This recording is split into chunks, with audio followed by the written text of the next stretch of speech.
नमस्कार प्यारे विद्यार्थियों, आप सब कैसे हैं।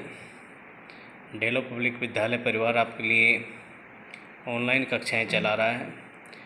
आज हम पढ़ रहे हैं कक्षा 1 विषय हिंदी और पाठ संख्या 1 में हम पढ़ रहे हैं वर्णमाला। वर्णमाला में अब तक हमने वर्ण की परिभाषा, स्वर कितने होते हैं, स्वर की परिभाषा आदि को जाना और ये जाना कि व्यंजनों की संख्या कितनी है। तो अपनी पाठ्य पुस्तक में व्यंजनों की संख्या 39 बताई गई है, जो इस प्रकार हैं।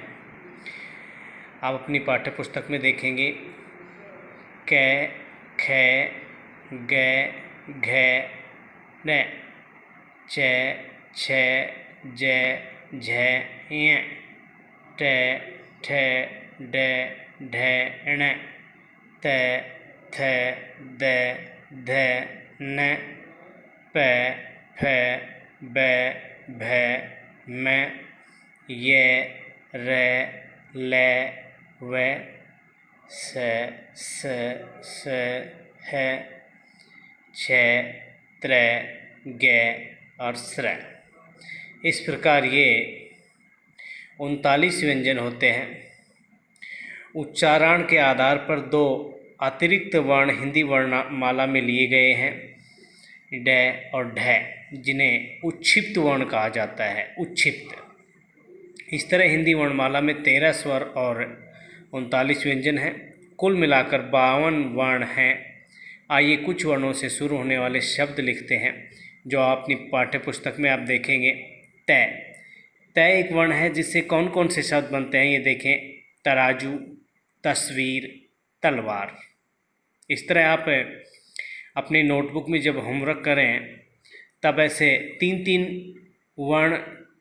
वर्णों के 4-4 वर्णों के और शब्द बनाएंगे। यहाँ पर तय, न, फै, सै, जय और रै, इनसे शब्द बनाए गए हैं। आप जो बाकी व्यंजन हैं उनमें से भी किन्हीं भी 5 जो व्यंजन हैं, वर्ण हैं, उनसे शब्द बनाएंगे, 3-3 शब्द, और अपने संबंधित विषयाध्यापक के पास भेजेंगे। न से देखेंगे नल, नीला, नारियल।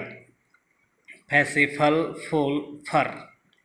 स से सपेरा, सरिता, सस्ता। और जैसे होंगे जहाज, जंगल, जानवर। रै से रथ, रस्सी, रास्ता। इस प्रकार 5 वर्ण यहाँ पे हैं और उनके 3-3 शब्द बनाए गए हैं। इसी तरह आप व्यंजन में से कोई भी 5 वर्ण लेंगे और उनके 3-3 शब्द बनाएंगे और अपने होमवर्क में करेंगे। इस प्रकार वर्णमाला के सभी वर्णों से शुरू होने वाले शब्द विद्यार्थी ढूंढें और बोलें। अर्थात कहने से आशय ये है कि आप वर्णमाला जो है, जो भी वर्ण हैं, उनके सबके 3-3 शब्द बनाने हैं आपको अपने होमवर्क में। ठीक है, ये आज का अपना काम है। आप ध्यानपूर्वक अगर इसे पढ़ते रहेंगे तो वर्णमाला के बारे में, क्योंकि वर्णमाला हिंदी भाषा का एक आधार है। जब तक हम वर्णमाला को नहीं जानेंगे, वर्णों को नहीं जानेंगे, ठीक है, तब तक हम अच्छे से हिंदी भाषा को नहीं जान पाएंगे। आप कक्षा 1 के विद्यार्थी हैं, ठीक है, ऐसे सामान्य रूप से पढ़ते रहिए, वरना अगर आगे पढ़ें तो व्यंजन के कुछ भेद, यरलव को अंतस्थ कहा जाता है, शय को, है को ऊष्म कहा जाता है, ठीक है, और 4 जो संयुक्ताक्षर नीचे दिए गए हैं, ये चारों 2-2 वर्णों से मिलकर बनते हैं। आगामी कक्षा में आप ये सब पढ़ेंगे। आपको यहीं तक पढ़ना है।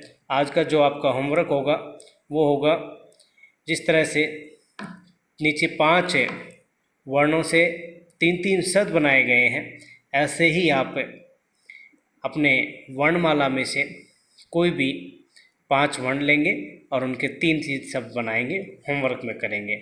आज के लिए इतना ही। धन्यवाद। नमस्कार।